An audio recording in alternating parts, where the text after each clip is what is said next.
भी दिख रही है, काफ़ी लोग अभी-अभी जस्ट ऑनलाइन हो रहे हैं। तो ख़ैर हम लोग बात को आगे बढ़ाएँगे। अ,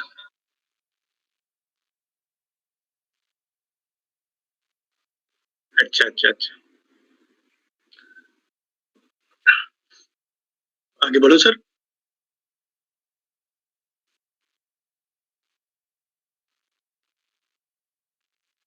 ओके सर, थैंक यू। दोस्तों एक बार फिर से आप सभी का स्वागत है और लॉकडाउन में जो सबसे अच्छी चीज़ हो रही है अभी कि चारों ओर ज्ञान बँट रहा है।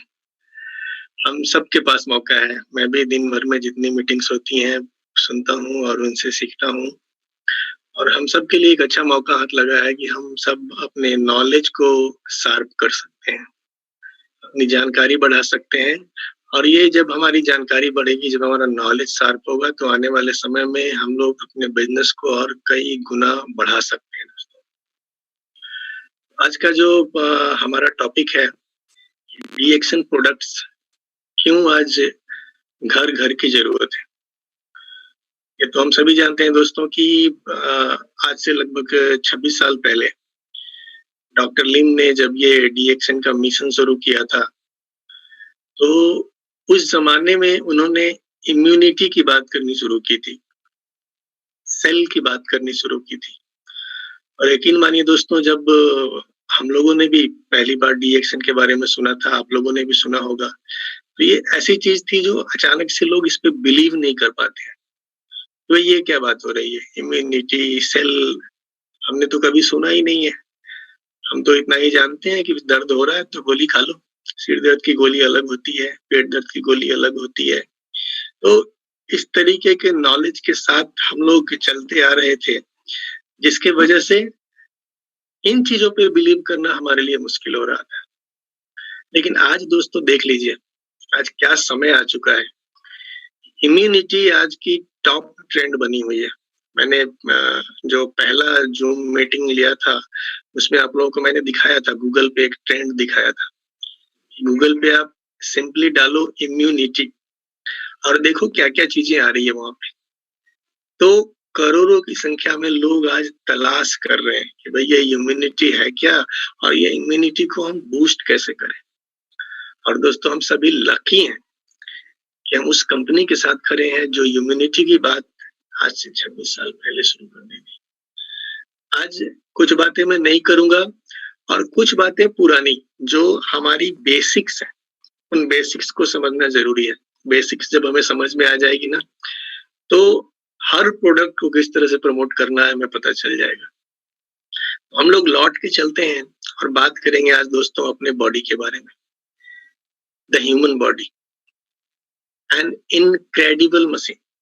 आप दुनिया में किसी भी आधुनिक से आधुनिक मशीन के बारे में सोच लो।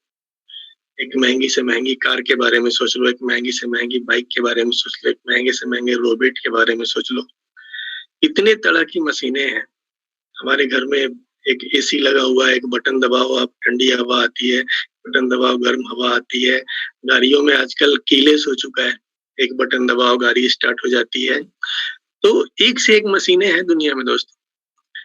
लेकिन आदमी का जो शरीर है, जो भगवान ने बनाया हुआ है, इस मशीन की तुलना किसी दूसरे मशीन से करना असंभव है। एक अद्भुत चीज़ हमें ईश्वर ने दी हुई है और इसको अगर बनाए रखना है सही, इसको अगर सेहतमंद बनाए रखना है, तो दोस्तों हमें इस बॉडी के बारे में जानना होगा कि आखिर इसकी बनावट क्या है। एक बार इसकी बनावट समझ में आ गई, एक बार इसके सिस्टम समझ में आ गए, तो इसे कैसे स्वस्थ बनाए रखना है, ये जानना हमारे लिए बहुत ज़्यादा ज़रूरी ना होगा। हम खुद ब खुद समझने लगेंगे कि ये किस चीज़ का बना है और कैसे इसे स्वस्थ रखना है। तो थोड़ा-सा अगर बैक जाएँ हम लोग, जिस ज़माने में हम लोग डीएक्शन में जुड़े थे, उस ज़माने में सेल्स के बारे में बहुत ज़्यादा बात होती थी। लगभग हर मीटिंग में ही ये बातें की जाती थी। सेल हमारा जो शरीर है, ये मच मोर अमेजिंग मशीन है than any man made machine और इसकी जो बनावट है, the body has been organised on 4 different levels. पहला लेवल है सेल, दूसरा लेवल है टिश्यू, तीसरा लेवल है ऑर्गन, चौथा लेवल है system.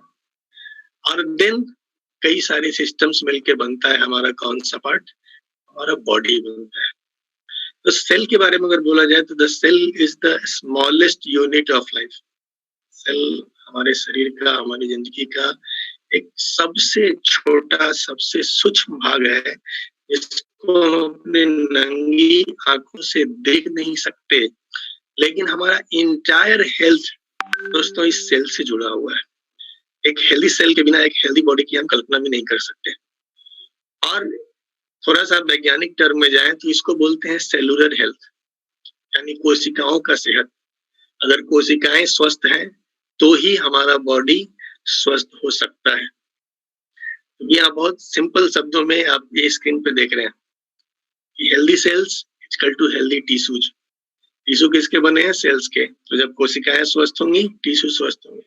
Healthy tissue, healthy organs, यानी ऑर्गन्स टिश्यू के बने हैं, तो टिश्यू अगर हेल्दी होगा तो ऑर्गन हेल्दी होगा, और ऑर्गन्स हेल्दी होंगे, बॉडी हेल्दी होगा। ये बॉडी बना हुआ है ऑर्गन से, सिस्टम से।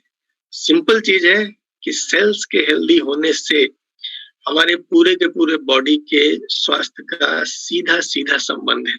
आप चाहें तो जस्ट इसके रिवर्स में जाके देख सकते हैं। हेल्दी के आगे UN अन लगा देना है बस। अनहेल्दी सेल से शुरुआत कीजिए, यानी एक बीमार कोशिका। जैसे ही आप सेल को बीमार करेंगे ना, आप देखिए पूरा का पूरा ग्राफ बीमार हो जाएगा। Unhealthy cells equal to unhealthy tissues, unhealthy tissues equal to unhealthy organs, unhealthy organs equal to unhealthy body. तो ये दोनों ही कंडीशंस 100% लागू होते हैं। सेल्स हेल्दी हैं तो ही हमारा बॉडी हेल्दी है। तो एक हेल्दी सेल और एक अनहेल्दी सेल में क्या फर्क हो जाता है, ये समझने की जरूरत है। अनहेल्दी सेल में क्या होता है कि सेल का जो मेम्ब्रेन है, जिसको सेल की ऊपरी परत हम लोग बोलते हैं, जो सेल के चारों ओर घेरा होता है, जिसके अंदर सेल सुरक्षित होता है। एक बीमार सेल में ये जो मेम्ब्रेन है ना, ये हार्ड और रिजिड, इसकी जो ओरिजिनल सॉफ्टनेस होती है वो खत्म हो जाती है। और जब ये ओरिजिनल सॉफ्टनेस इसकी खत्म हो जाती है ना, तो इसमें दो प्रॉब्लम आएगी। पहली प्रॉब्लम आएगी कि न्यूट्रिएंट्स आसानी से इसमें इन नहीं कर पाएंगे, यानी ये सही से खुराक नहीं ले पाएगा। और दूसरी चीज प्रॉब्लम क्या आएगी कि वेस्ट, जब इसके अंदर से जो वेस्ट, कहीं भी आप जानते हैं कोई भी चीज जब एनर्जी प्रोड्यूस करती है तो वहां से वेस्ट निकलता है, तो ये सेल भी वेस्ट निकालती है। क्या होगा जब इसकी मेम्ब्रेन रिजिड हो जाएगी, हार्ड हो जाएगी, टफ हो जाएगी, तो यहाँ से वेस्ट निकलने में भी प्रॉब्लम खड़ी होगी दोस्तों। यानी दोनों समस्याएं आ गई।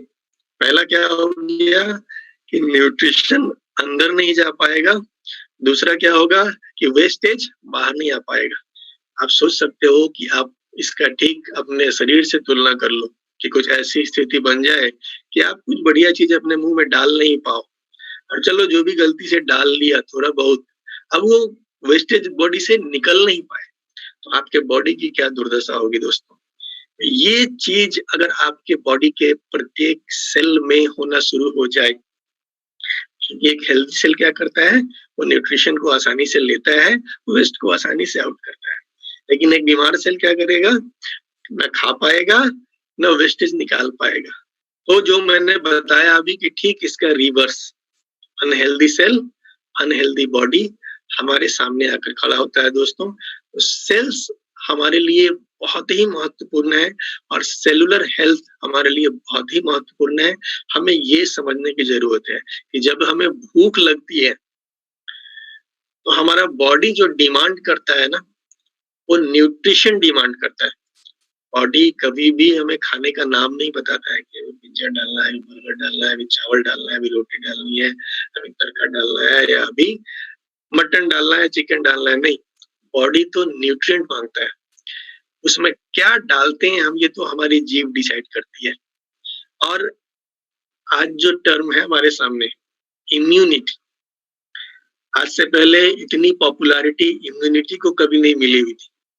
अब इम्यूनिटी का न्यूट्रिएंट से सीधा सीधा संबंध है। आप क्या खाते हैं, क्या न्यूट्रिशन लेते हैं, किस तरह की लाइफस्टाइल जी रहे हैं, ये इम्यूनिटी सीधा-सीधा उससे प्रभावित होती है दोस्तों। इम्यूनिटी कोई ऐसी चीज़ नहीं है कि आज आप कुछ ऐसा चीज़ अचानक से खा लो और कल को आपकी इम्यूनिटी बहुत बड़ी स्ट्रॉन्ग हो जाएगी। इम्यूनिटी एक प्रोसेस है, जो लगातार अच्छे खान-पान से, लगातार अच्छे रहन-सहन से, लगातार अच्छी जीवन शैली से डेवलप की जा सकती है, मजबूत की जा सकती है। रातों-रात इम्यूनिटी आप डेवलप नहीं कर सकते। और हमारे बॉडी की जो सबसे बड़ी खूबी है, यही इम्यूनिटी है। दुनिया के जितने भी मशीन हैं, उन सारी मशीनों में और एक लिविंग थिंग, जो भी जीवित प्राणी है दुनिया में, हमारी बॉडी हो या किसी दूसरे प्राणी की बॉडी हो, इसमें सबसे बड़ा फ़र्क क्या है कि the body can heal itself. इसके अंदर वो ताकत है कि ये शरीर को खुद ब खुद हील कर सकती है, शरीर को खुद ब खुद सेहतमंद बना सकती है। लेकिन देखा जाए तो we have underestimate the body's natural ability to heal itself. लेकिन हम लोगों ने हमेशा ही इस पावर को ना एक तरह से कहिए कि अनदेखा किया है। बॉडी के अंदर ये पावर ऑलरेडी भगवान ने दिया हुआ है, इसको हम कैसे बेहतर बना सकते हैं, इस पे कभी किसी का ध्यान जाता ही नहीं है। Most people will tell you that doctors don't know much about nutrition. बहुत सारे लोगों को ये पता भी है कि डॉक्टर्स के पास आज के डेट में न्यूट्रिशन के बारे में ज्यादा जानकारी नहीं है, और it is true. And I should know, I am a doctor and I received almost no education about the impact of food on health when I went to med school. दोस्तों एक डॉक्टर का statement है, बहुत ही दुनिया के मशहूर doctor हैं। मैं इस स्लाइड के अंत में उनके बारे में बात करूंगा, बहुत ही महत्वपूर्ण बात होगी वो, लेकिन उनका स्टेटमेंट मैं आपको भी बता रहा हूँ। ये बोल रहे हैं कि बीइंग ए डॉक्टर, अगर मैं इसे 100% मानता हूँ कि आज के डेट में डॉक्टर्स को न्यूट्रिशन के बारे में जानकारी नहीं होती है। क्यों? क्योंकि मैं खुद जब मेडिसिन की पढ़ाई कर रहा था, डॉक्टरी की पढ़ाई कर रहा था, तो न्यूट्रिशन के बारे में कहीं विशेष करके ज़्यादा पढ़ाई हुई नहीं थी। मैं अच्छी तरह जानता हूँ कि डॉक्टर्स को इसके बारे में जानकारी न के बराबर है। और इस पे एक बहुत ही मशहूर किताब भी लिखी गई थी, जो मैं आगे दिखाऊँगा आपको। Researches over the past 10 years has shown that nutrition plays a major role in supporting the production and action of both the cells and the soluble factor of the immune system. Proteins, antioxidant, essential fatty acid, and certain vitamins and minerals are all key to a healthy immune system. यानी कि healthy immune system के लिए हमें सारे के सारे nutritions की जरूरत है, सारे के सारे पोषक तत्वों की जरूरत है, जो नेचर ने दिए हुए हैं हमारे बॉडी को स्वस्थ बनाए रखने के लिए। लेकिन देखा जाए तो आज के डेट में एक आम आदमी की तो बात छोड़ दीजिए, यहाँ तक कि कई सारे डॉक्टर्स भी पोषक तत्वों के बारे में न के बराबर जानकारी रखते हैं। ये दुनिया की एक बहुत ही मशहूर किताब है, डॉक्टर रे डी स्ट्रैंड। अंग्रेजी में और हिंदी में दोनों भाषाओं में उपलब्ध है। मैं अपनी सारी सेमिनार्स में आपको किसी न किसी किताब के बारे में ज़रूर जानकारी दे रहा हूँ। दोस्तों ये किताब भी आपको रखनी चाहिए अपने पास में, बहुत ही महत्वपूर्ण किताब है। एक बार आपको पढ़नी चाहिए कि न्यूट्रिशन का क्या महत्व है। तो हम लोग बात कर रहे हैं इग्नोरेंस की, कि यहाँ तक कि कई सारे डॉक्टर्स को भी आज न्यूट्रिशन के बारे में पता नहीं है। और दोस्तों अच्छे स्वास्थ्य की बात की जाए, अच्छी इम्यूनिटी की बात की जाए, तो कुछ बेसिक चीजें हैं। मैंने शुरू में ही बताया था कि आज हम लोग बेसिक चीजों की बात करेंगे। बेसिक चीजें क्या है? हवा, पानी, भोजन, व्यायाम, ये नेचर ने, प्रकृति ने, भगवान ने, आप जिस पे भी आप बिलीव करते हैं कि ये बॉडी जिसने दिया है, उसने कुछ नेचुरल चीजें बनाई हैं। आपका शरीर कैसे हेल्दी रह सकता है प्राकृतिक रूप से। तो भगवान ने, नेचर ने जो डिजाइन किया है कि हवा चाहिए, कैसी चाहिए? स्वच्छ चाहिए। पानी चाहिए, कैसा चाहिए? स्वच्छ चाहिए। लेकिन मिल कैसा रहा है? केमिकल युक्त मिल रहा है।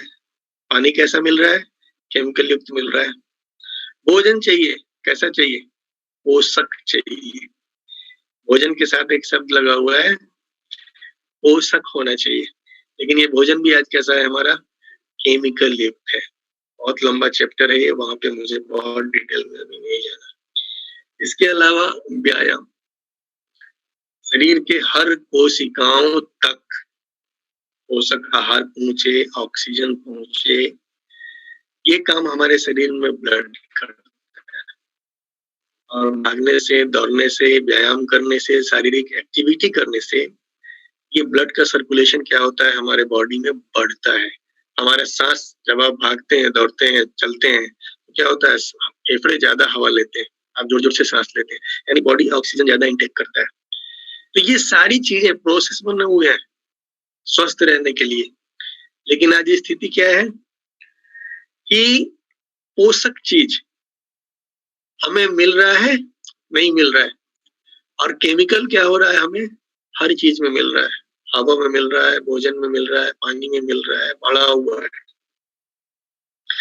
अब देखा जाए तो जो चीज हमें मिलना चाहिए, हमारा शरीर डिजाइन किया गया है पूरा खाना खाने के लिए, पौष्टिक आहार लेने के लिए, लेकिन ये पौष्टिक आहार आज मिलता नहीं है। और हमारा इसलिए डिजाइन नहीं है कि बॉडी में पूरा केमिकल डालो, लेकिन केमिकल के साथ क्या पोजीशन है कि हम हर तरीके से अपने बॉडी के अंदर में केमिकल को भरे जा रहे हैं। कई तरीकों से हमारे बॉडी में केमिकल आ रहा है। तो दोस्तों, ये स्लाइड को आप ध्यान से देख लीजिए। इस चीज को अगर आप समझ रहे हैं, आने वाला जो पूरा चैप्टर हम लोग आज पढ़ने वाले हैं ना, बहुत आसान हो जाएगा समझना। आज के डेट में आदमी दो बड़ी प्रॉब्लम फेस कर रहा है। पहला प्रॉब्लम क्या है? पहला प्रॉब्लम है भोजन में पोषक तत्वों की कमी। खाना तो खा लेते हैं, पेट तो भर लेते हैं, लेकिन वो भोजन, वो खाना हमारे सेहत के लिए कितना फायदेमंद है ये हमें खुद भी पता नहीं है। और दूसरी समस्या क्या है? केमिकल्स का भरपूर इस्तेमाल कर रहे हैं। इतनी बड़ी मात्रा में केमिकल्स का इस्तेमाल कर रहे हैं कि वो कई सारी बीमारियों का कारण बन रहा है। तो आज इन्हीं दो मुद्दों को हम समझेंगे। रिएक्शन प्रोडक्ट्स हमारी मदद करेंगे इन दो चीजों से लड़ने में, क्योंकि अगर ये दो चीजों से आप लड़ने में कामयाब हो जाते हैं, आपके भोजन में प्रॉपर पोषक तत्व आ जाए और आपके जो शरीर में केमिकल्स आ रहे हैं वो बॉडी से निकलने शुरू हो जाए, दोस्तों बॉडी का हर सेल हेल्दी हो सकता है। और जब सेल्स हेल्दी होंगे ना, तो आप देखिए ग्राफ कैसे सेल चेंज हो सकता है। Cell healthy, tissue healthy, tissue healthy, organ healthy, organ healthy, system healthy, system healthy, body healthy. अभी हम लोग पहला चर्चा करेंगे पोषक तत्वों के बारे में। भोजन में जो पोषक तत्व की कमी है, इसको कैसे दूर की जा सकती है। और दोस्तों, आज की डेट में देखा जाए तो इसकी शुरुआत एक तरह से बचपन में ही हो जाती है। आप इस बच्चे को देख सकते हैं, ये मॉडर्न बच्चा है, मेरे घर का बच्चा, आपके घर का बच्चा, कहीं भी बच्चे आजकल ऐसे ही हैं। उनको आप सेब दो, अमरूद दो, अच्छी चीजें दो, हेल्दी चीजें दो, नेचुरल चीजें दो, उसको ऐसे ही देखते हैं। उन्हें क्या चाहिए? 100% अनहेल्दी खाना चाहिए। इन्वायरमेंट हमारा ऐसा डेवलप हो चुका है, बच्चे बचपन से ही अनहेल्दी खाना खा रहे हैं। और इसका नतीजा है, भारत सरकार ने पिछले दिनों ऐड किया था कि बच्चा अगर है पढ़ाई में पीछे, हो सकता है कुपोषण इसके पीछे। बार बार बीमार पड़ना, उम्र के अनुसार वजन और लंबाई में कमी, हमेशा सुस्त और चिड़चिड़ा रहना, शिशु के विकास चरणों में देरी, ये सारी चीजें किस चीज को इंडिकेट करती हैं कि बच्चे में कुपोषण है। अगर बार बार समझाने पर भी समझ ना आए तो इसका दोषी बच्चा नहीं है, क्या है? कुपोषण है। अगर बच्चा पढ़ नहीं रहा है दोस्तों, तो उसे मारने पीटने की बजाय हमें यहाँ ध्यान देने की जरूरत है कि कहीं हमारा बच्चा कुपोषित तो नहीं है। क्योंकि दोस्तों कुपोषण भी ना दो तरीके का है। एक तो अभाव की वजह से, ऐसे परिवार हैं बहुत बड़ी संख्या में। अभी इस महामारी के दौरान हम लोग देख रहे हैं कि बहुत सारे लोग दो वक्त की रोटी जुटाने के लिए जूझ रहे हैं। सच में ऐसे बहुत सारे लोग हैं जिनके यहाँ कुपोषण है। किस वजह से? अभाव की वजह से। क्योंकि वो यार हेल्दी खाना वो अफोर्ड नहीं कर सकते, उनकी मजबूरी है, वो कैसे भी पेट भरेंगे। और एक दूसरे प्रकार का कुपोषण है, ये कौन सा है? ये स्वभाव की वजह से। दोनों ही कुपोषण है, दोनों ही कुपोषित है। एक आधा पेट खा के कुपोषित है और एक भरपेट खा रहा है लेकिन कूड़ा खा रहा है, और ये इस कूड़ा को खाने की वजह से कुपोषित है। तो आप शहर ले लीजिए या गाँव ले लीजिए, दोनों ही जगहों पे आज के डेट में मैक्सिमम बच्चे आपको कुपोषित मिलेंगे। और जब बचपन ही कुपोषण में बीजेगा दोस्तों, तो बड़ों का क्या हाल होने वाला है। पिछले दिनों जब मनमोहन सिंह जी प्रधानमंत्री थे, तो उन्होंने घोषणा करी थी कि कुपोषण भारत के अंदर लगभग 42% बच्चों में है, 42%, और ये हमारे लिए राष्ट्रीय शर्म की बात है। आप सोच सकते हैं दोस्तों, कितनी बड़ी संख्या में भारत के अंदर में कुपोषण है। जब इतनी बड़ी मात्रा में कुपोषण होगी दोस्तों, हम लोग एक मजबूत इम्यूनिटी का उम्मीद कैसे कर सकते हैं। यहाँ पे हमें हिप्पोक्रेट्स को याद करना चाहिए दोस्तों, let your food be your medicine. आजकल क्या होता है ना कि इम्यूनिटी बढ़ाने के लिए लोग टीवी में देख देख के पता नहीं क्या क्या ला रहे हैं। बस टीवी में प्रचार उनके मन के लायक होना चाहिए, उनके प्रचार को पसंद आना चाहिए, प्रचार बच्चों को पसंद आना चाहिए। बिना सोचे समझे उस प्रोडक्ट को घर में ले आया जाता है, बिना कोई क्वेश्चन किए, सिर्फ इसलिए कि टीवी में उसका ऐड आ रहा है, किसी बड़े सेलिब्रिटी ने बोला है। वो सेलिब्रिटी उस प्रोडक्ट को खाता है या नहीं खाता है, इससे हमें कोई मतलब नहीं होता है। लेकिन दोस्तों, हिप्पोक्रेट्स ने क्या कहा था? Let your food be your medicine. हमें ऐसा भोजन खाना है कि वो ही मेडिसिन का काम करेगा। यानी अगर आपका डाइट सही होगा, आपको मेडिसिन अलग से लेने की जरूरत नहीं है। और दोस्तों, देखा जाए तो हमें स्वस्थ रहने के लिए लगभग 46 तरीके के पोषक तत्वों की प्रतिदिन आवश्यकता होती है। डेली नीड्स हमारे होते हैं। आपको शायद पता हो कि हमें प्रोटीन प्रतिदिन कितना चाहिए, तो जितना आपका वजन है। अगर आपका 60 केजी वजन है, तो 60 ग्राम प्रोटीन आपके खाने में प्रतिदिन मिलना चाहिए। 70 केजी वजन है, 70 ग्राम मिलना चाहिए। तब जाके आपके बॉडी में डेली जितनी क्षति होगी, डेली जितनी कोशिकाएं टूटेंगी, उतनी तेजी से उतनी कोशिकाएं रीबिल्ड भी होंगी, और आपके शरीर का ग्रोथ, आपके शरीर का इम्यूनिटी या डिफरेंट काम के लिए जो चीजें जरूरत होती है वो मेंटेन रहेंगी। दोस्तों, हम लोगों ने मैट्रिक में ही एक पढ़ा था चैप्टर्स में कि न्यूट्रिशन का कितना महत्व है। सारी चीजें हमारी किताबों में भी थी, लेकिन हमने पढ़ा, एग्जाम्स में लिख के पास किया, और उसके बाद धीरे धीरे हमारे दिमाग से सारी चीजें निकल जाती हैं। दोस्तों, विटामिन की डिफिशियंसी से क्या क्या बीमारियां हो सकती हैं, ये हम लोगों ने मैट्रिक में पढ़ा हुआ था कि अगर आपके खाने में विटामिन ए की कमी हो तो आपकी आंखें कमजोर हो सकती हैं। ये हम सबने पढ़ा हुआ है, लेकिन हम सब इसको भूल गए। दोस्तों, अगर डेली आपके खाने में विटामिन ए की कमी होगी, बॉडी चूंकि कभी भी आपसे ये बताएगा नहीं कि बेटा तू विटामिन ए कम खा रहा है। बॉडी क्या होगा, धीरे धीरे धीरे धीरे आपकी आंखें कमजोर होती चली जाएंगी। बॉडी कभी बता नहीं पाएगा कि विटामिन ए चाहिए, ये आपको अनुमान लगाना होगा। विटामिन B1 अगर घटेगी, उसकी वजह से बीमारी होती है, आपके मसल्स वीक हो जाएंगे, आपको एनर्जी ज्यादा नहीं मिलेगी। विटामिन सी की कमी हो जाती है, उससे भी आप बीमार पड़ेंगे, आपके ब्लीडिंग गम्स होंगे, wounds take longer time to heal. आपको अगर कोई घाव हो जाए तो उसको हील करने में काफी समय लग सकता है।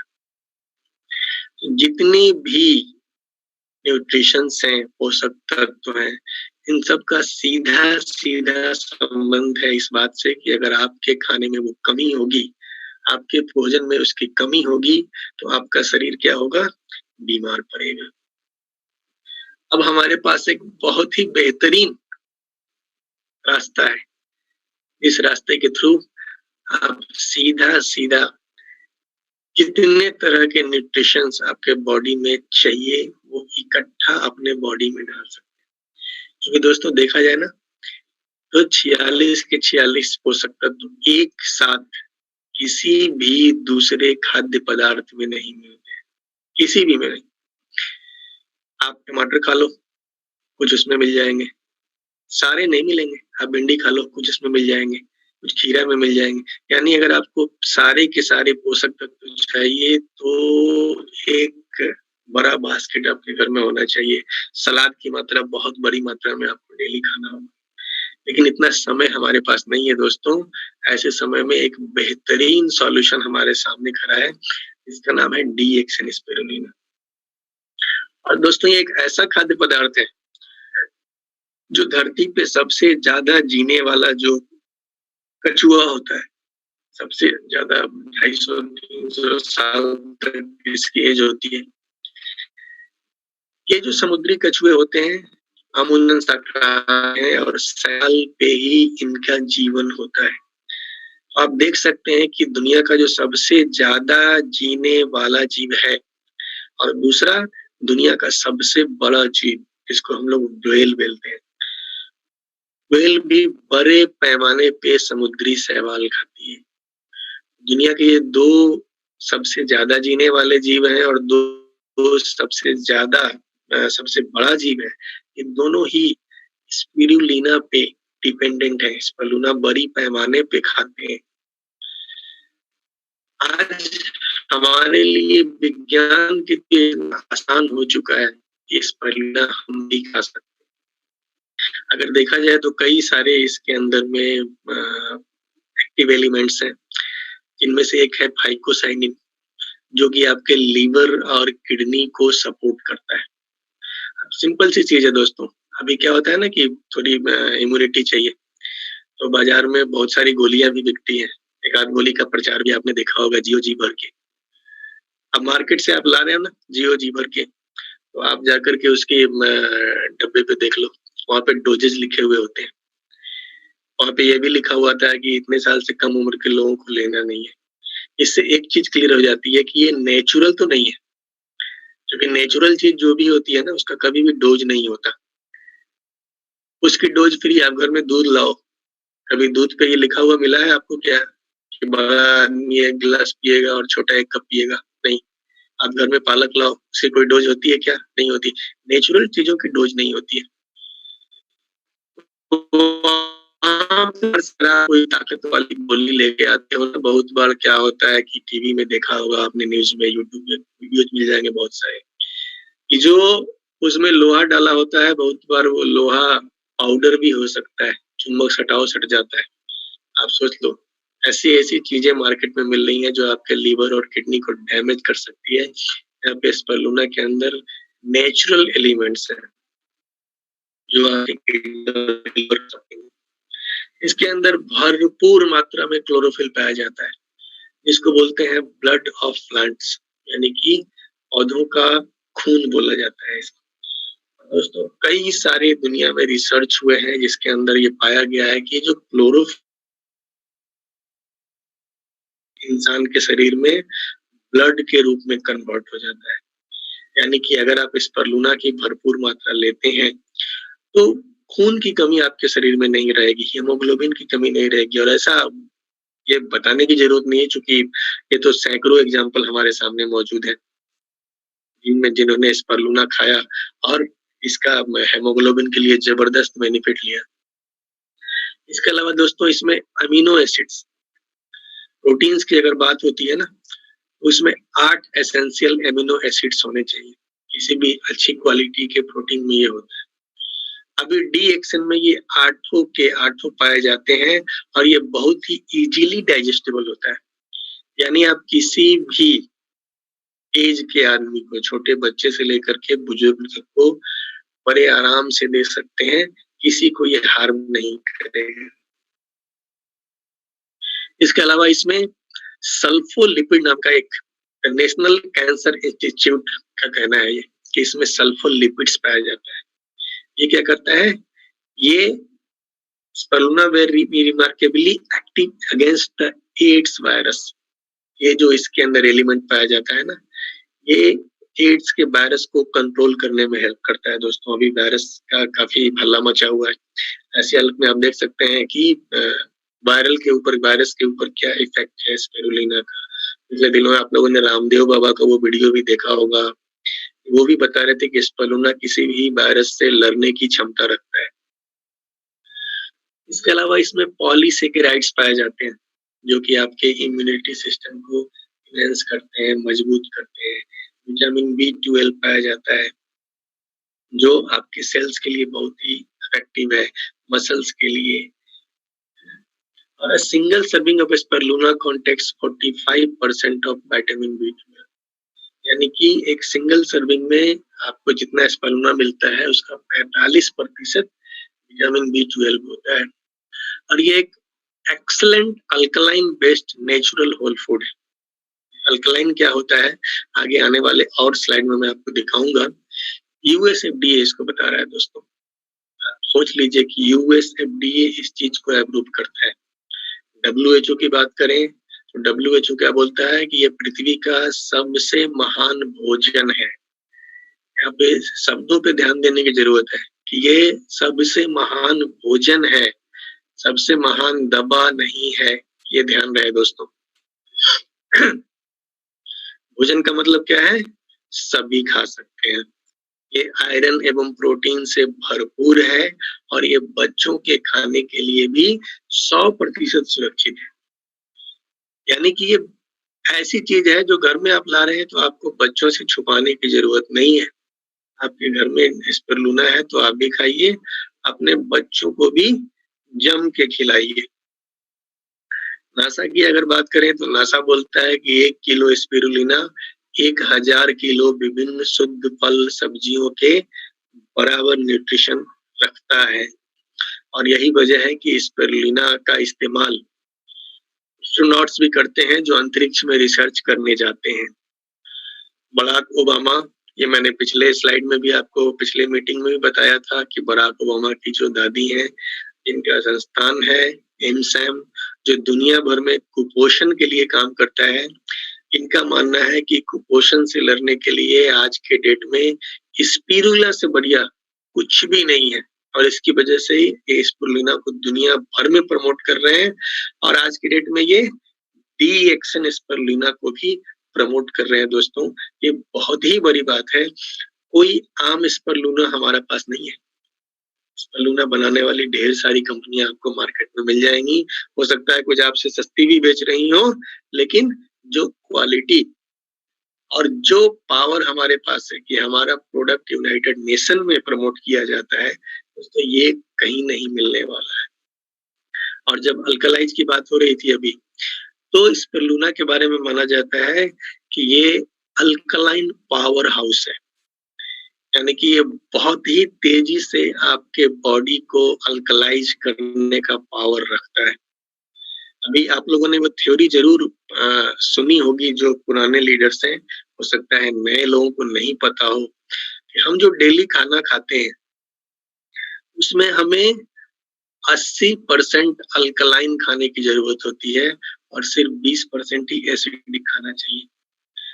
लेकिन दोस्तों होता क्या है, अगर हम डेली के अपने खाने का चार्ट देख लेना, तो हर इंसान आज के डेट में करता है इसके बिल्कुल विपरीत है।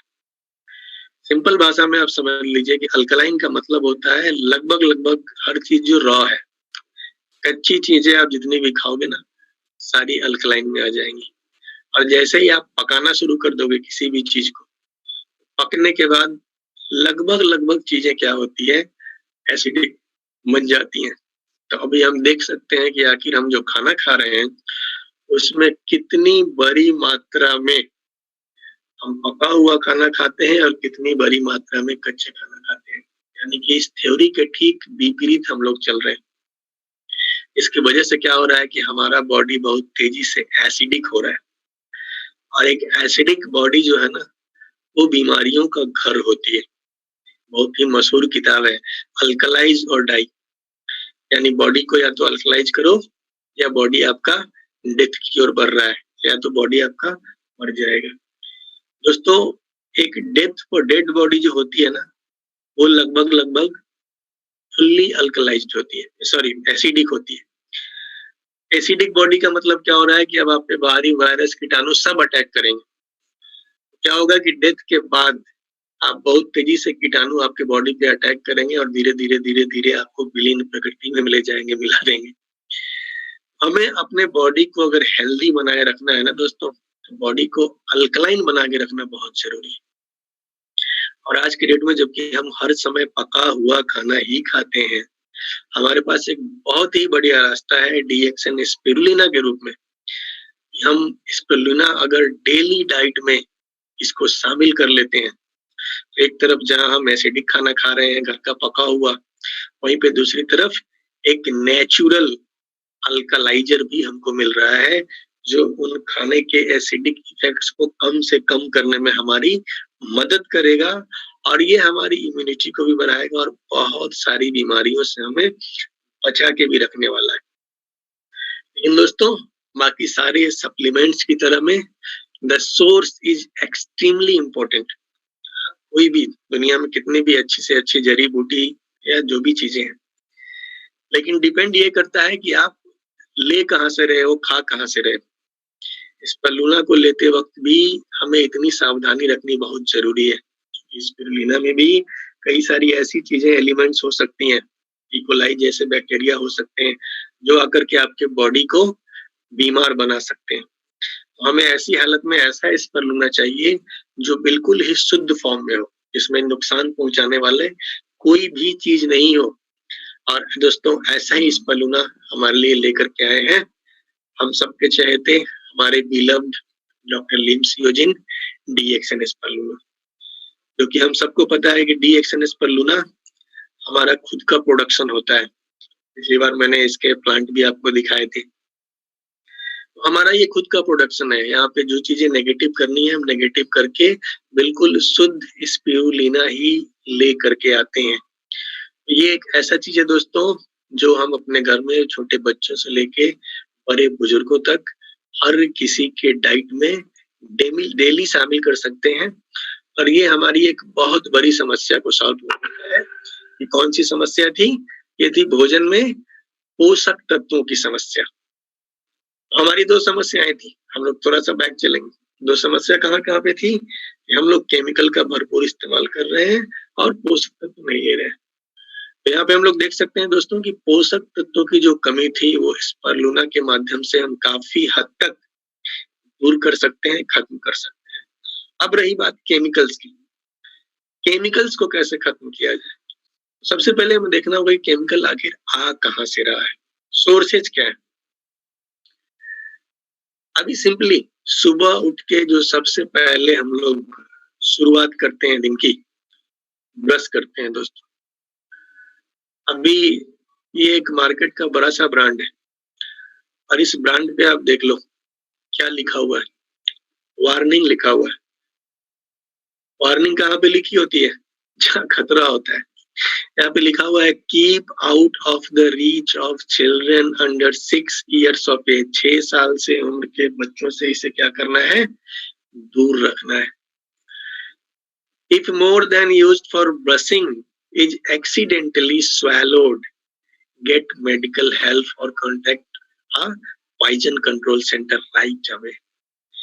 क्या बोलता है दोस्तों कि 6 साल का बच्चा अगर है, 6 साल से कम का बच्चा है, अगर वो इसको गलती से निगल लेता है तो आपको कहाँ जाना है?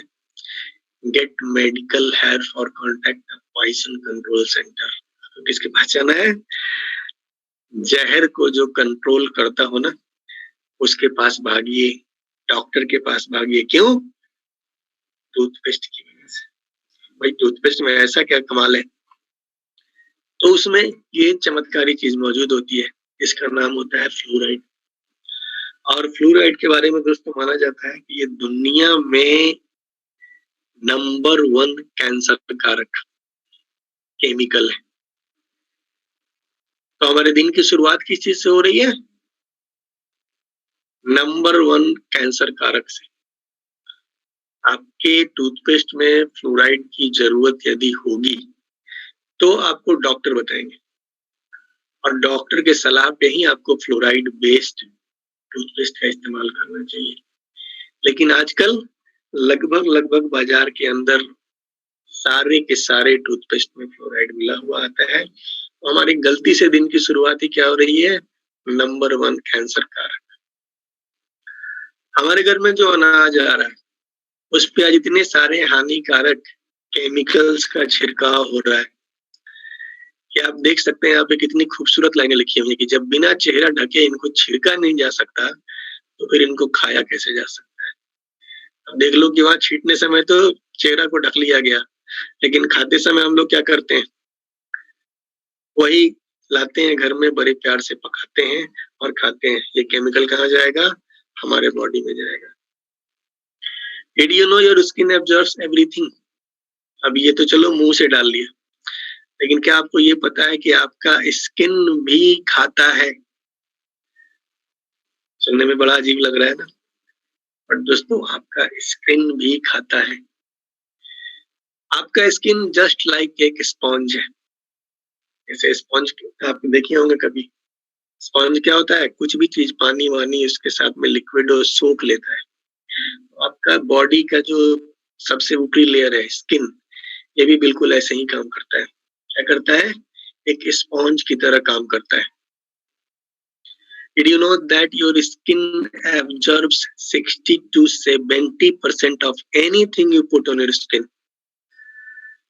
अब ये कमाल की बात सुन लीजिए कि जो 60 से 70% आप अपने बॉडी पे डालते हो ना, आप साबुन लगा रहे हो, फेस वॉश लगा रहे हो, कोई क्रीम लगा रहे हो, कोई चेहरा चमकाने का आइटम लगा रहे हो, ये क्या हो रहा है? 60 से 70% इसका आपका बॉडी क्या करता है? खा जाता है, एब्जॉर्ब कर लेता है। सिंपल चीज है कि अगर आप केमिकल वाले प्रोडक्ट यूज कर रहे हो, ये कहाँ जा रहा है? दोस्तों ये आपके बॉडी के अंदर जा रहा है, आपका बॉडी इसको खा रहा है। यानी कि ये भी केमिकल्स के जाने का एक रास्ता बन गया। इसके अलावा अगर बात की जाए महिलाओं की, तो महिलाएं जो मेकअप के लिए डिफरेंट चीजें इस्तेमाल करती हैं, इनमें कितने तरीके के केमिकल्स होते हैं। यहाँ पे एक छोटा सा एग्जांपल हम लोग देख सकते हैं कि मार्केट में आने वाले एक आम शैम्पू में लगभग 15 तरीके का केमिकल होता है। आई शैडो में लगभग 26 तरीके के केमिकल होते हैं। लिपस्टिक में लगभग 33 केमिकल होते हैं। बॉडी लोशन 32, डिओड्रेंट 15, एक 10, 22 प्लस 16। एक लंबी लिस्ट है और इस लंबी लिस्ट में यहाँ पे देखिए परफ्यूम। दोस्तों एक जमाना था, और जमाना क्या था, आज भी है। आज भी ओरिजिनल परफ्यूम्स मिलते हैं, क्योंकि परफ्यूम जो है ना फूलों से बनता था, ओरिजिनल परफ्यूम। और फूलों से बनने की वजह से उसमें एक ओरिजिनलिटी होती थी, वो सुगंध तो देता था, नुकसान नहीं देता था। लेकिन आजकल के डेट में क्या हो रहा है? हर चीज केमिकल से बन रहा है। ऐसे में सस्ता से सस्ता प्रोडक्ट लॉन्च करने के लिए परफ्यूम के अंदर भी क्या डाला जा रहा है? केमिकल डाला जा रहा है। और लगभग 250 तरह का केमिकल एक परफ्यूम को बनाने में यूज किया जा रहा है। दोस्तों आप सोच सकते हैं कि ये जो हम लोग घर से निकलने से पहले फिस डिओड्रेंट, इसके अंदर 32 प्रकार के केमिकल्स हैं। आजकल इसके बिना मुश्किल है। बहुत सारे बच्चों को तो मैं देख रहा हूँ कि वो सुबह उठ के सबसे पहले डिओड्रेंट मारते हैं। पता नहीं, अब आप सोच के देख लो कि इतने तरीके का केमिकल कहाँ पे जा रहा है? आपके बॉडी के अंदर में जा रहा है दोस्तों, आपके डिफरेंट सुंदरता वाले प्रोडक्ट्स के माध्यम से। अब दोस्तों इतनी बड़ी संख्या में जब आपके बॉडी के अंदर केमिकल्स जाएंगे तो होगा क्या? बॉडी के अंदर एक सिस्टम बना हुआ है कि बॉडी अपनी सफाई भी करता है, डिटॉक्स करता है बॉडी। किडनीज हैं, डिफरेंट पार्ट्स है बॉडी के अंदर में। लेकिन जब टॉक्सिन्स का एक्सेस होता है तो क्या होता है? कोशिकाएं बीमार होती हैं। जो हम लोगों ने शुरू में ही देखा इस चीज को, कोशिकाएं जब बीमार होंगी तो क्या होगा? उनका मेम्ब्रेन हार्ड हो जाएगा, और जब मेम्ब्रेन हार्ड हो जाएगा तो क्या होगा? ना वो अच्छी चीजें ले पाएंगी, ना वो अच्छी चीजों को डिस्चार्ज कर पाएंगी। तो क्या होगा कि अब बॉडी के जिस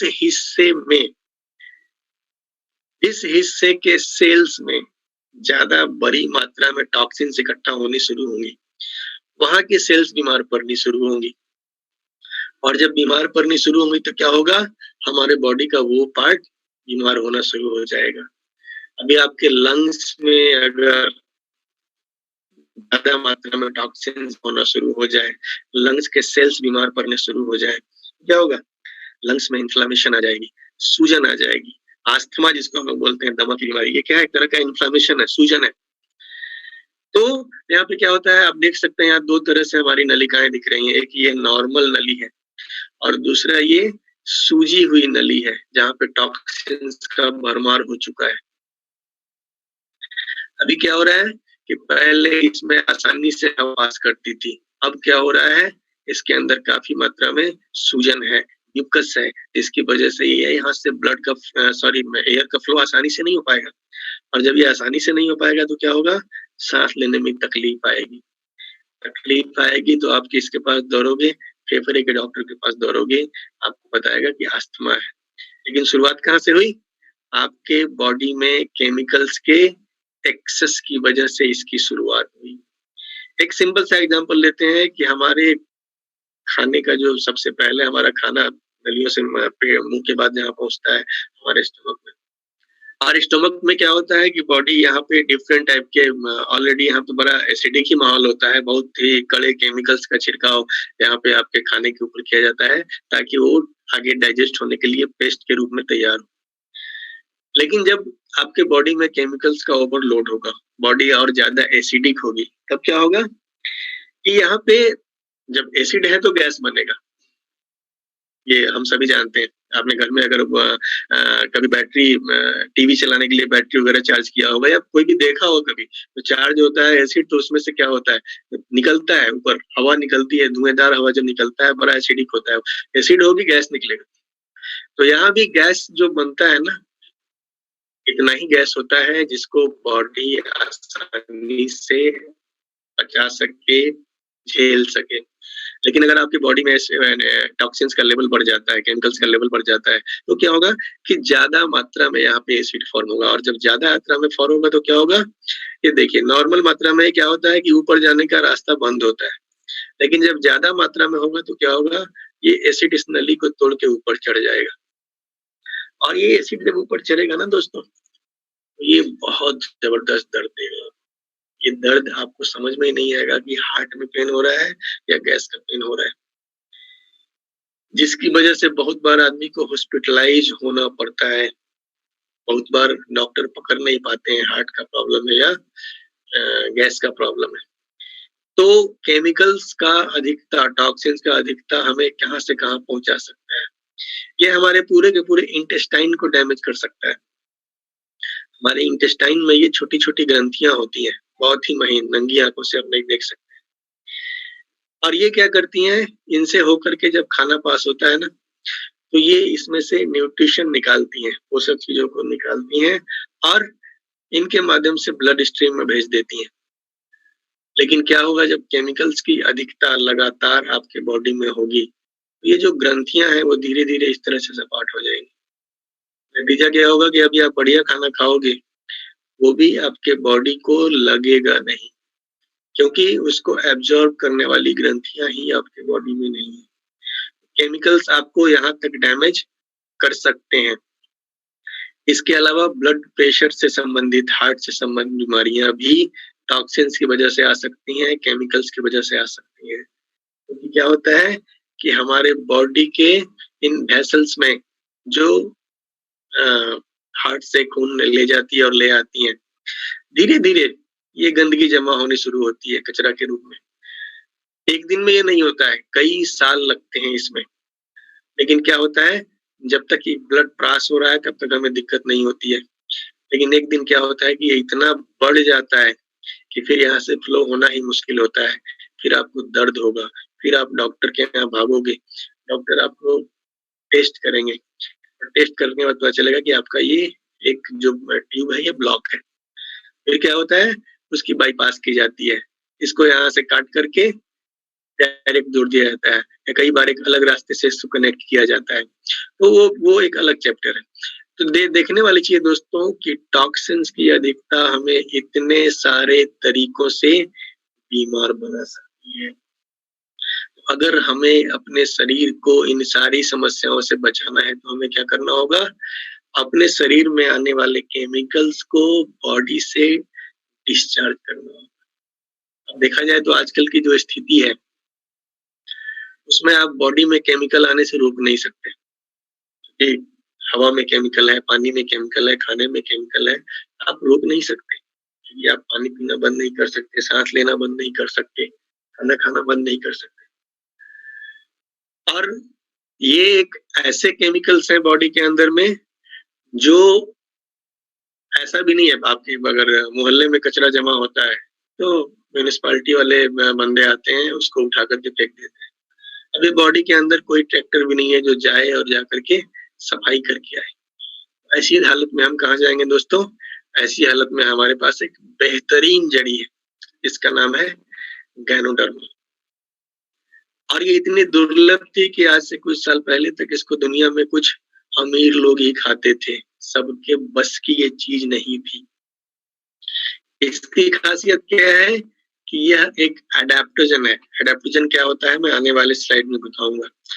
एडेप्टोजन की 3 खूबियां होती हैं। लंबे समय तक इस्तेमाल करने पर भी कोई बुरा प्रभाव नहीं, किसी रोग विशेष के लिए ये नहीं है, संपूर्ण शारीरिक प्रक्रियाओं को सामान्य बनाता है।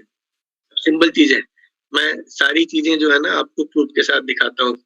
यहाँ पे प्रूफ के साथ देखेंगे आप कि गैनोडर्मा लूसिडम ये कितना पॉपुलर चीज है। आप गूगल पे जाओगे ना तो देख लो यहाँ पे कितने पेजेज हैं। 38 लाख, कहीं दहाई, सैकड़ा, हजार, 10,000 लाख, 10 लाख। अगर आप चाहते हो कि नहीं मैं पढ़ूंगा, मैं रिसर्च करूंगा, मैं जानकारी लूंगा, इतने सारे पेजेज है दोस्त, जाके जानकारी लो आप। और कुछ नहीं, गैनोडर्मा लूसिडम की जगह आप लिख दो किंग ऑफ हर्ब्स, किसी जड़ी का नाम नहीं लिखो, फिर भी गैनोडर्मा पर ही जानकारी मिलेगी दोस्तों। इतना पॉपुलर है।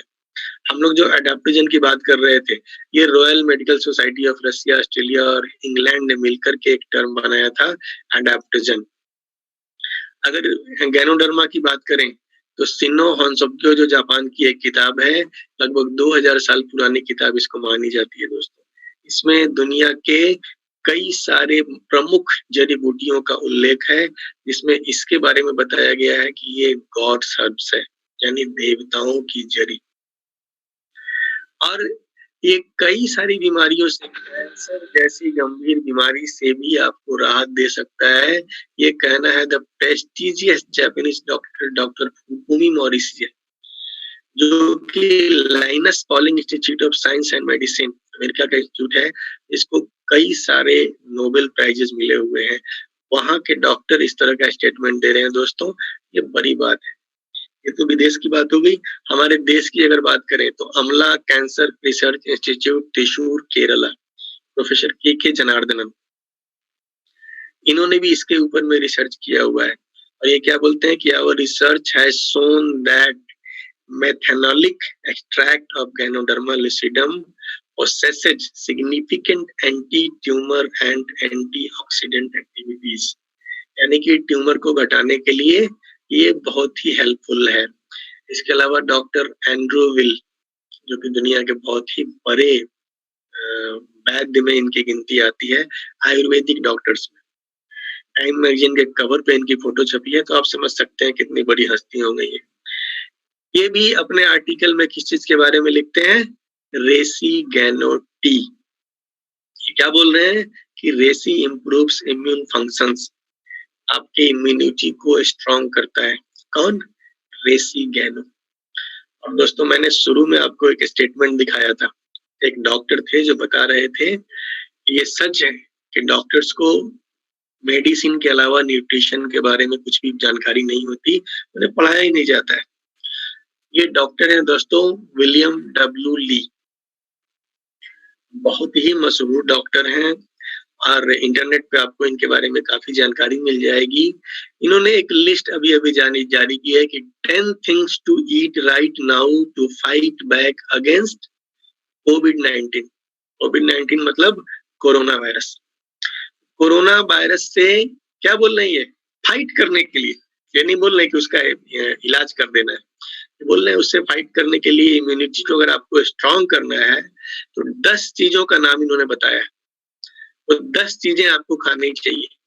एक छोटा-सा परिचय यहाँ पे आप स्क्रीन पे देख रहे हैं इनके बारे में। बहुत ही लंबा परिचय है, बहुत बड़ी हस्ती है ये। मैं उस डिटेल में नहीं जाना चाहता हूँ। मैं वो 10 चीज़ों के बारे में बता रहा हूँ आपको। ये 10 चीज़ें क्या है? इन्होंने एक बड़ी मशहूर किताब भी लिखी हुई है, ईट टू बीट डिजीज़। बीमारियों को लड़ने के लिए, बीमारियों को मात देने के लिए क्या खाएँ? दोस्तों इनका कहना है, जो 10 चीज़ें इन्होंने बताई है, 10 थिंग्स, उसमें शुरुआत इन्होंने कहाँ से की है देख लो आप। शुरुआत की इन्होंने मशरूम के साथ में। हेलो, शुरुआत किस चीज़ के साथ में की है? मशरूम के साथ में। These increase protective antibodies from your saliva and ward of infection. दोस्तों इतनी बड़ी हस्ती आज के डेट में क्या बता रही है कि हमारे डाइट में शामिल होनी चाहिए कौन सी चीज? मशरूम। नंबर 1 पे ये बता रहे हैं। 10 चीजों की लिस्ट है यहाँ पे जिसमें 9 नंबर पे ग्रीन टी भी है, लेकिन नंबर 1 कौन सी है? मशरूम। दोस्तों सिंपल चीज है, ये गैनोडर्मा नहीं बता रहे हैं, ये बस सिंपल मशरूम बता रहे हैं कि मशरूम खाओ, वो भी बड़ा इफेक्टिव है। लेकिन सोचने वाली तो बात है दोस्त कि हमारे पास क्या है? हमारे पास मशरूमों का राजा है। दुनिया का सबसे टॉप मशरूम। दुनिया के सबसे टॉप 6 मशरूम को मिला करके जो एक बनाया गया है रिसर्च के द्वारा, जो दुनिया में किसी के पास नहीं है, the most powerful ganoderma, the most powerful mushroom. कौन सा मशरूम है ये? कौन सा गैनोडर्मा है ये? ये है हमारा अपना डीएक्सन गैनोडर्मा। दोस्तों इसके लिए डॉक्टर लिम को एक जोरदार सैल्यूट देना हमें बनता है, जिनकी वजह से ये जबरदस्त चीज आज हम सब के पास में है। तो दोस्तों इम्यूनिटी बिल्ड करने के लिए, बॉडी से टॉक्सिन्स को डिस्चार्ज करने के लिए एक जबरदस्त चीज ये है, इसका नाम क्या है? गैनोडर्मा। जो आज के हालात में भी, जहाँ पे दुनिया भर में लोग कोरोना से फाइट करने के लिए जड़ी बूटियों की तलाश कर रहे हैं, अलग-अलग तर्क दे रहे हैं, वहाँ पे बड़े-बड़े डॉक्टर सजेस्ट कर रहे हैं कि हमें मशरूम खाना चाहिए, हमें गैनोडर्मा खाना चाहिए। गैनोडर्मा की बात करें दोस्तों, तो हमारा जो गैनोडर्मा है, इसका तो कहना ही क्या है, ये तो हर चीज में किंग है। The king of detoxifier, the king of antioxidants, the king of anti-aging, the king of herbs, the king of adaptogens, the most powerful ganoderma कौन सा? हमारा अपना डीएक्सन गैनोडर्मा दोस्तों। और हमारे लिए बहुत ही सौभाग्य की बात है कि ये प्रोडक्ट्स हमारे लिए कई सारे फॉर्म्स में मौजूद है। आपका पॉकेट जैसा अलाउ करे, डॉक्टर लिम ने सबके लिए, एक गरीब से लेकर अमीर तक, आपके पॉकेट के हिसाब से डॉक्टर लिम ने प्रोडक्ट्स मार्केट में लाए हुए हैं।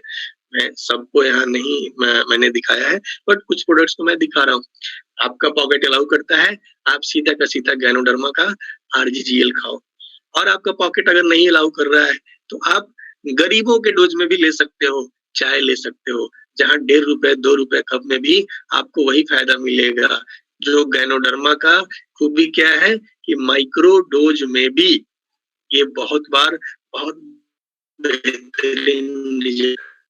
अगर आपका पॉकेट अलाउ नहीं कर रहा है कि पाउडर अभी आप नहीं खा सकते, चलो कोई नहीं, आप कॉफी ले सकते हो, आप बच्चों के लिए कोकोजी ले सकते हो, आप मसाज ऑयल का इस्तेमाल कर सकते हो, और बहुत ही सस्ते फॉर्म में चाय का इस्तेमाल कर सकते हो। अभी दोस्तों साबुन से हाथ धोने की जहाँ तक बात है, तो हम सबको पता है कि कोई भी साबुन से हम लोग हाथ धोएंगे, हमारा हाथ आज की डेट में सुरक्षित रहता है। ऐसी हालत में हम लोग डीएक्सन साबुन का इस्तेमाल कर सकते हैं, जो गैनोडर्मा भी जिसके अंदर में है। यानी मार्केट में कितने भी साबुन आपको मिलेंगे, गैनोडर्मा वाला साबुन नहीं मिलने जा रहा है। गैनोडर्मा का एक एडिशनल बेनिफिट हम सबके हाथ में है, अभी हम इसका इस्तेमाल अभी कर सकते हैं। तो ये आप दोनों में से, इतने सारे रेंज में से कोई भी चुन सकते हैं।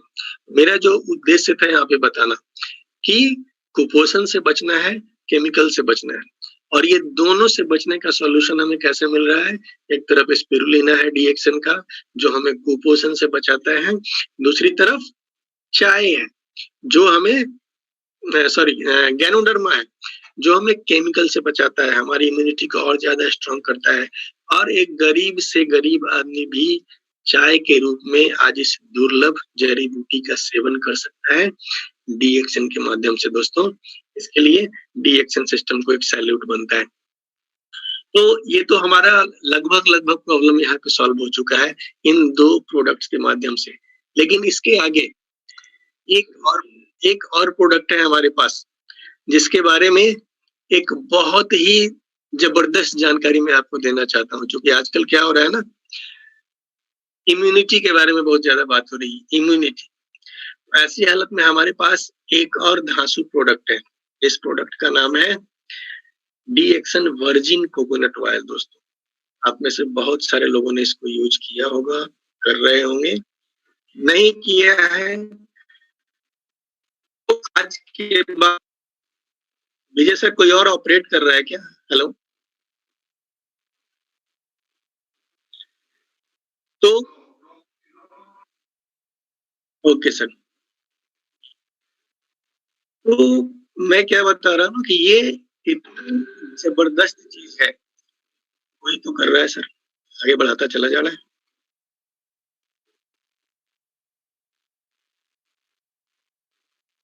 ग्रीन प्रो से भाग रहा है।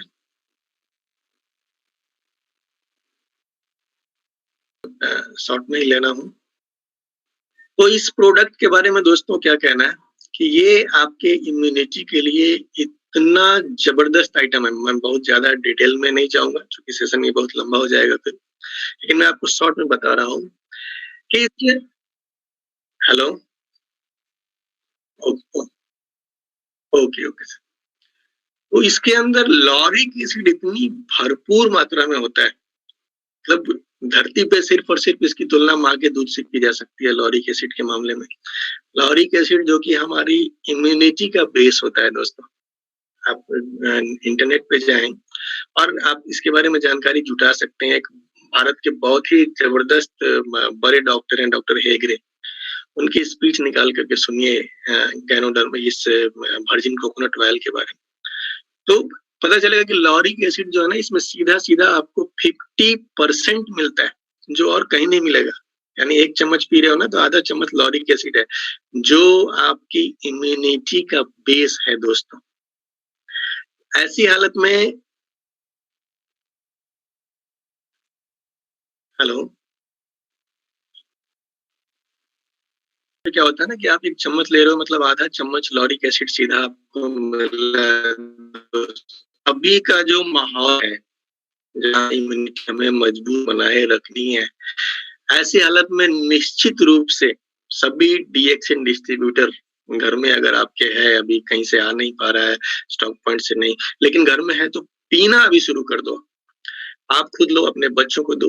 1 चम्मच रोज़ आपके डाइट में ये शामिल होना चाहिए। तो हम सबको पता है कि हमारा जो वर्जिन कोकोनट ऑयल है, इसमें सिर्फ लॉरिक एसिड ही नहीं है, इसमें साथ ही साथ में गैनोडर्मा भी मिला हुआ है, जो कि मार्केट में कहीं नहीं मिलने वाला है। और आप कई तरीके से, आप सीधा चम्मच से पीने में आपको मज़ा नहीं आ रहा है, कोई बात नहीं है। आप कई तरीके से ये कुकिंग में यूज़ हो सकता है। अब साउथ में तो खाने की आदत है, नॉर्थ में हमें शायद इतना पसंद नहीं आता है। लेकिन ऐसी कंडीशन में आप क्या कर सकते हैं, इसको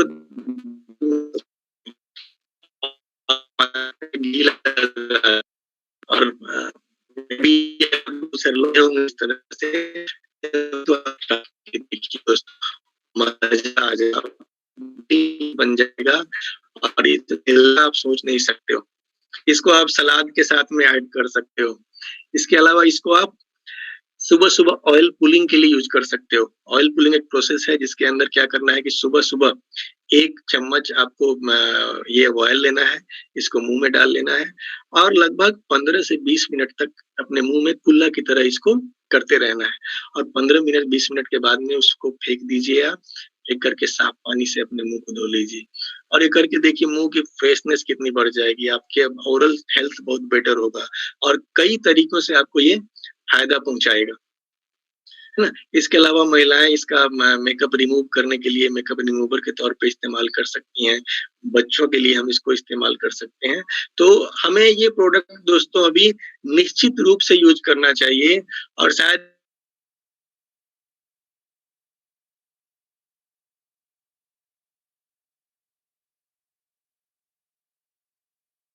मजबूत बना के रखें।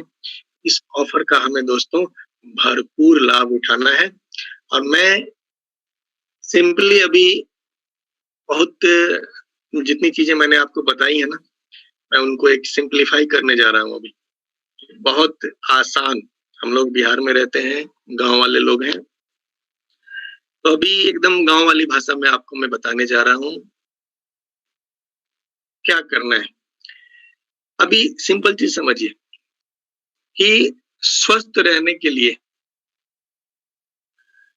एक ये हमारी एक निर्जीव चीज़ से पहले मैं शुरू करता हूँ। मोटरसाइकिल एक निर्जीव चीज़ है चलो।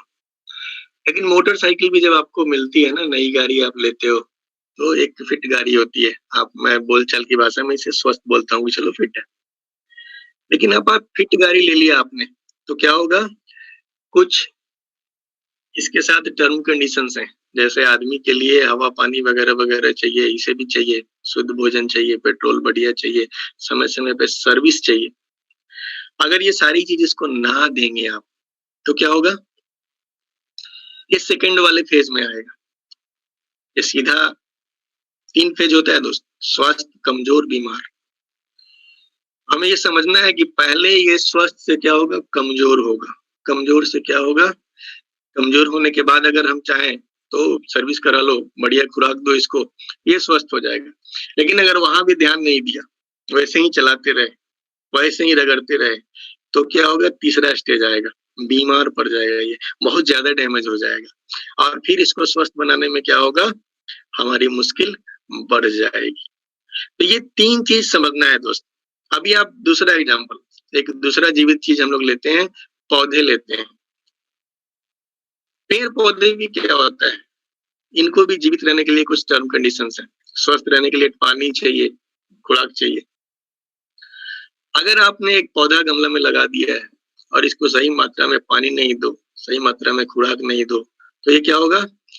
2 स्थितियाँ हैं, ये भी कमज़ोर होगा और अगर उसके बाद भी इस पे ध्यान नहीं दोगे आप, कमज़ोर हो गया, तो आपके पास मौका है, इसको पानी दो, खाद दो, ये वापस स्वस्थ हो जाएगा।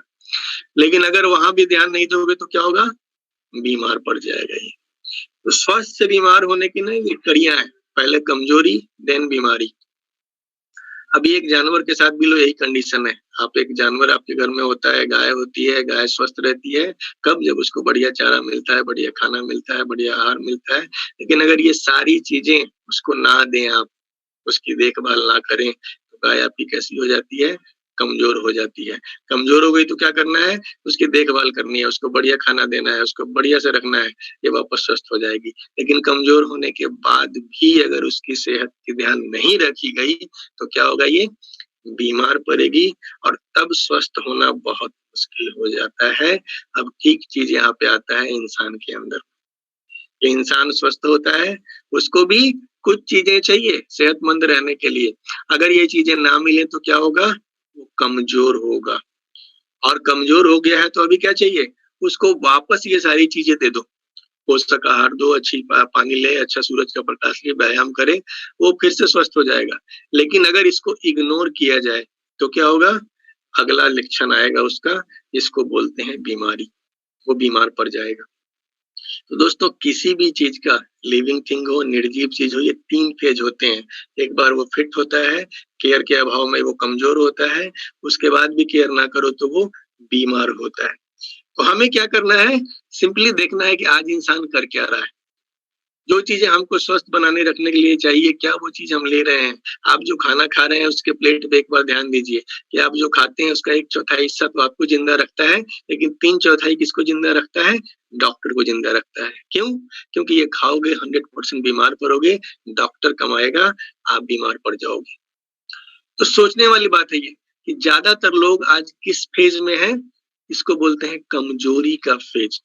और कमजोरी का पहचान क्या होती है? थोड़ा-सा काम करोगे थक जाओगे, पेट में गैस बनेगा, कब्जियत बनी रहेगी, खून की कमी होगी, शरीर में सूजन होगा, चिड़चिड़ापन होगा। ये सारी चीज़ें क्या बता रही है कि बॉडी आपका किस फ़ेज़ में है? कमजोरी वाले फ़ेज़ में है। और अब अगर आपने कमजोरी को इग्नोर किया, तो क्या होगा? अगला फ़ेज़ आएगा, आप बीमार पड़ोगे, diabetes, BP, heart problem, cancer, kidney fail, different चीज़ें आपको आने वाली हैं शरीर के अंदर में। तो दोस्तों, फिर आप किसके शरण में जाओगे? आप जाओगे दवा के शरण में। और दवा से सिर्फ़ और सिर्फ़ आपकी बीमारी ठीक होगी, बीमारी कंट्रोल होगी, सेहत को जो नुकसान हुआ है ना, वो वापस फिर खान-पान से ही ठीक होगा, वो दुनिया की कोई दवा से ठीक नहीं होती है। आप कभी डॉक्टर से आपने बात किया होगा कि डॉक्टर साहब शरीर में लगे कुछ ऐसा दो, तो डॉक्टर साहब आपको 2-3 सिरप देते होंगे, साथ ही साथ ये भी एडवाइस देते होते होंगे पालक खाना, हरी साग-सब्जी खाना, फल खाना। क्यों? डॉक्टर को पता है कि ये चीज़ें ही शरीर में लगने वाली हैं। सिंपल चीज़ है दोस्तों कि मैं ये अंतिम चीज़ आपको अभी दिखाने जा रहा हूँ कि आपने अपने प्रोडक्ट्स की ज़रूरत, डीएक्शन प्रोडक्ट की ज़रूरत आपके लिए, समाज के लिए किस तरीके से है। एक आदमी जो सेहतमंद है, उस सेहतमंद को सेहतमंद बने रहने के लिए चाहिए ऑक्सीजन, पोषक आहार, भोजन, सूरज का प्रकाश, व्यायाम। अगर ये चीज़ उसको ना मिले, तो क्या होगा? वो किस फ़ेज़ में चला जाएगा? वो चला जाएगा बीमारी के फ़ेज़ में, बीमार पड़ जाएगा। अब अगर इस हालत में उसको क्या चाहिए? वापस ऑक्सीजन, पोषक आहार ये चीज़ें अगर उसको मिल जाएँ, तो वो स्वस्थ हो सकता है। लेकिन क्या मिलना पॉसिबल है आज की डेट में? पोषक आहार नहीं मिल रहा है, शुद्ध जल नहीं मिल रहा है, शुद्ध ऑक्सीजन नहीं मिल रहा है। ऐसे हालत में ऑप्शन है हमारे पास डीएक्शन प्रोडक्ट्स। अगर इस कमज़ोर आदमी को हम डीएक्शन प्रोडक्ट दे देते हैं, तो क्या होगा? वो किस कंडीशन में आ जाएगा? वापस सेहतमंद कंडीशन में आ जाएगा, उसकी सेहत वापस लौट सकती है।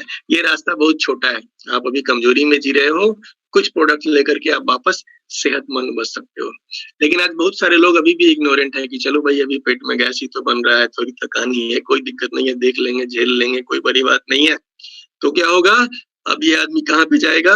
अब ये आदमी अगले फ़ेज़ में जाएगा। ये अगला फ़ेज़ कौन-सा फ़ेज़ है? बीमारी का फ़ेज़ है। ये बीमार पड़ जाएगा और जब बीमार पड़ जाएगा ना, तो इसको सबसे पहले लेनी होगी दवा। और दवा इसको क्या करेगा? दवा इसको सेहतमंद नहीं बना देगा, दवा इसको सिर्फ़ कमज़ोरी के फ़ेज़ में वापस लेके जा सकता है। सेहतमंद तो हर हाल में ये बनेगा पौष्टिक आहार से, न्यूट्रिशन से। तो ऐसी हालत में अगर आप यहाँ पहुँच जाएँगे, तो सेहतमंद बनने का रास्ता अभी क्या हो गया? और लंबा हो गया। अब आपको डीएक्शन प्रोडक्ट्स भी लेना होगा और साथ ही साथ में दवा भी लेनी होगी, तब जाके आप वापस सेहतमंद हो सकते हैं। सिंपल चीज़ है, इस ग्राफ को समझना है कि आप कहाँ से लौट जाना चाहते हैं। क्या आप यहीं से लौट जाना चाहते हैं कमज़ोरी के फ़ेज़ से? डीएक्शन प्रोडक्ट को अपनी ज़िंदगी में आज ही ले आइए और नहीं थोड़ा लेट करेंगे तो यही रास्ता